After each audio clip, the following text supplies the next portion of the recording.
Assalamualaikum warahmatullahi wabarakatuh. Yang terhormat Bunda Nita Nurhayati selaku dosen pengampu pada mata kuliah prosa fiksi, dan juga yang saya banggakan teman-teman semua yang menonton video ini. Perkenalkan, nama saya Fitri Nurrohmah dengan nomor pokok mahasiswa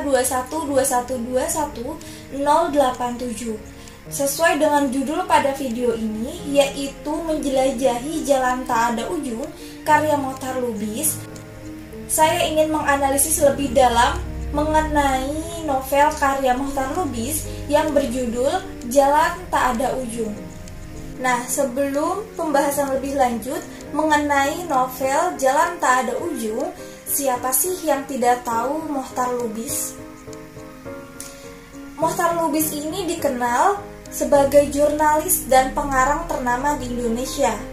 Mohtar Lubis lahir di Padang pada 7 Maret tahun 1922 dan beliau meninggal di Jakarta pada 2 Juli tahun 2004. Selama hidupnya, Mohtar Lubis ini mendapatkan banyak penghargaan, di antaranya yaitu Golden Pen of Freedom dan International Press Institute World Press Freedom Heroes.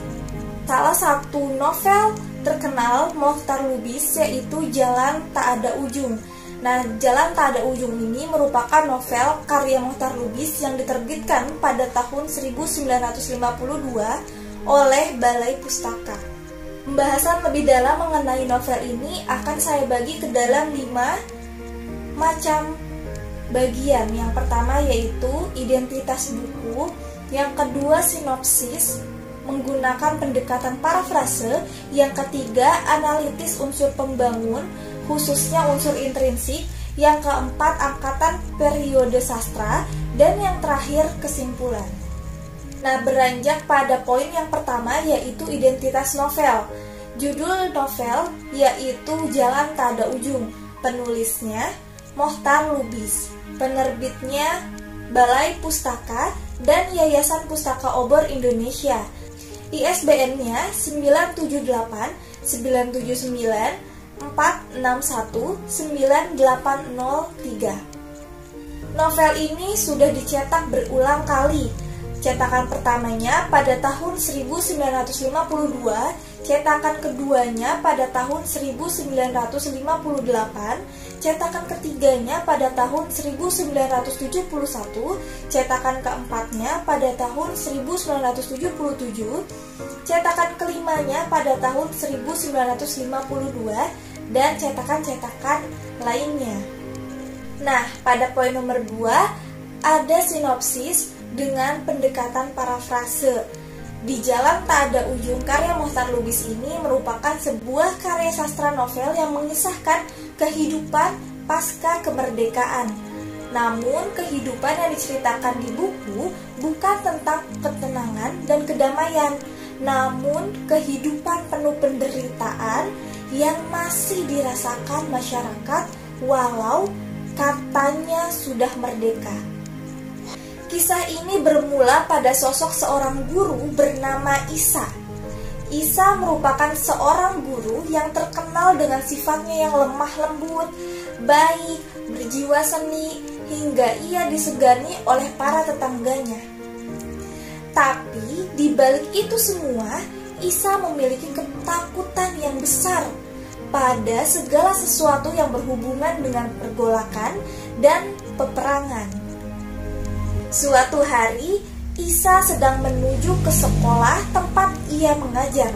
Tiba-tiba, ia mendengar suara ubel-ubel, atau disebut dengan tentara Inggris asal India, dan teriakan para serdadu di jalan Gang Jaksa. Rasa takut yang menggerogoti perasaannya membuat Isa pun numpang bersembunyi di sebuah rumah warga.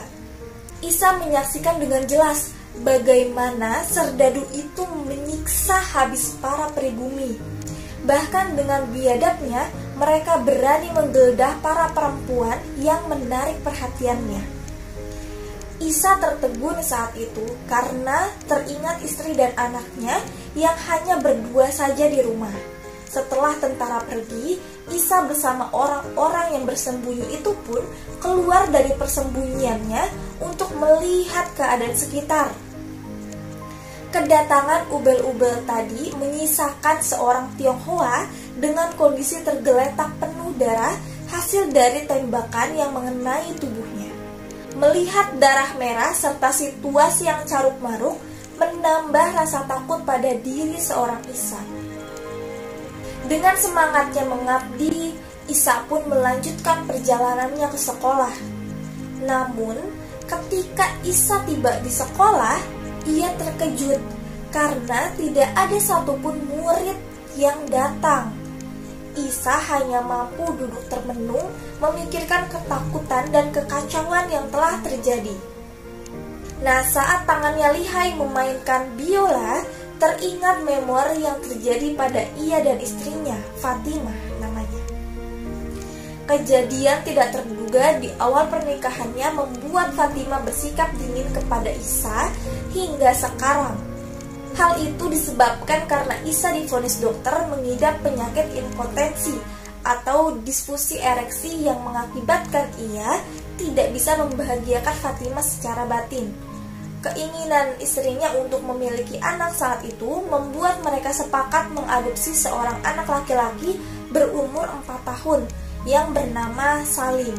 Singkat cerita, di tengah maraknya pergolakan para serdadu, Isa terkena sakit malaria. Sakitnya itu membuat ia tidak berdaya. Hazil yang terus berkunjung ke rumahnya untuk menjenguk Isa membuat ia terbawa hawa nafsu melihat kesuburan Fatimah, istri guru Isa. Mereka berani melakukan perselingkuhan di belakang Isa selama Isa sakit. Hingga suatu ketika, pipa Hazil yang biasa ia taruh di bawah bantal kamar Isa pun tertinggal, membuat Isa curiga dan cemburu. Namun, niatnya untuk menanyakan hal itu kepada Fatimah dan Hazil, ia tutup rapat-rapat karena takut adanya salah paham. Bulan telah berganti, tetapi Isa masih menyimpan rasa takutnya itu. Pada bulan ini, Isa diajak oleh kelompok organisasinya untuk meluncurkan granat di bioskop tempat perkumpulan para serdadu. Dengan segala strategi, ia dan kelompoknya berhasil melakukan aksinya.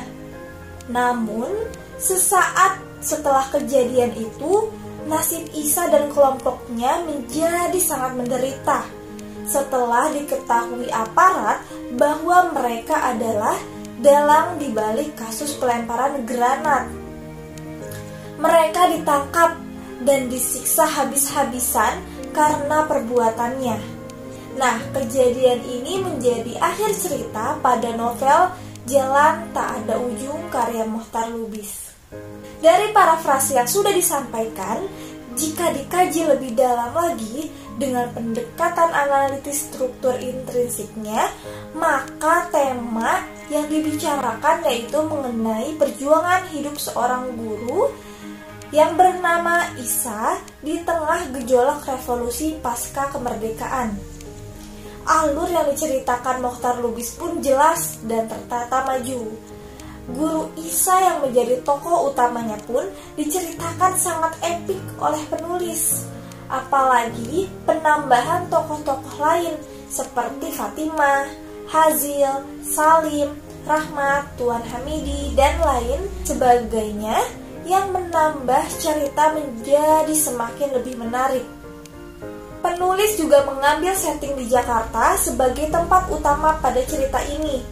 Tambahan penggunaan gaya-gaya bahasa seperti personifikasi, hiperbola, simile, atau repetisi membuat pembaca menjadi ikut terbawa suasana novel ini.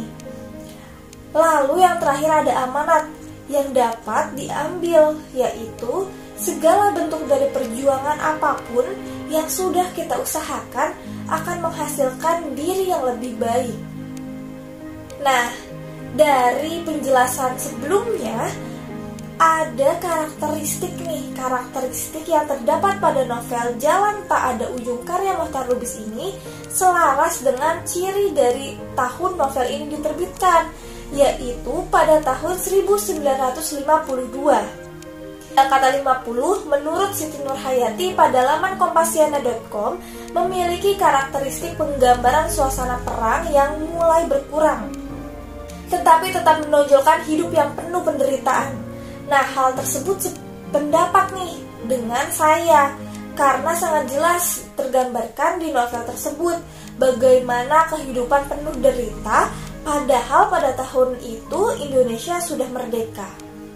Akhir kesimpulan dari novel karya Mohtar Lubis ini menceritakan masa-masa revolusi yang membuat masyarakat mengalami ketakutan, jiwa yang tidak tentram dan nyaman dalam melakukan kegiatan sehari-hari. Nah, novel ini juga bercerita tentang keadaan masa revolusi dengan ketakutannya Guru Isa dan keberaniannya Hazil nih. Nah, hal itu mencerminkan kehidupan manusia yang walaupun akhirnya ketakutan yang dialami Guru Isa hilang, berganti dengan keberanian, dan Hazil yang pemberani pada akhirnya mengalami ketakutan. Terima kasih sudah menonton video ini sampai akhir. Wassalamualaikum warahmatullahi wabarakatuh.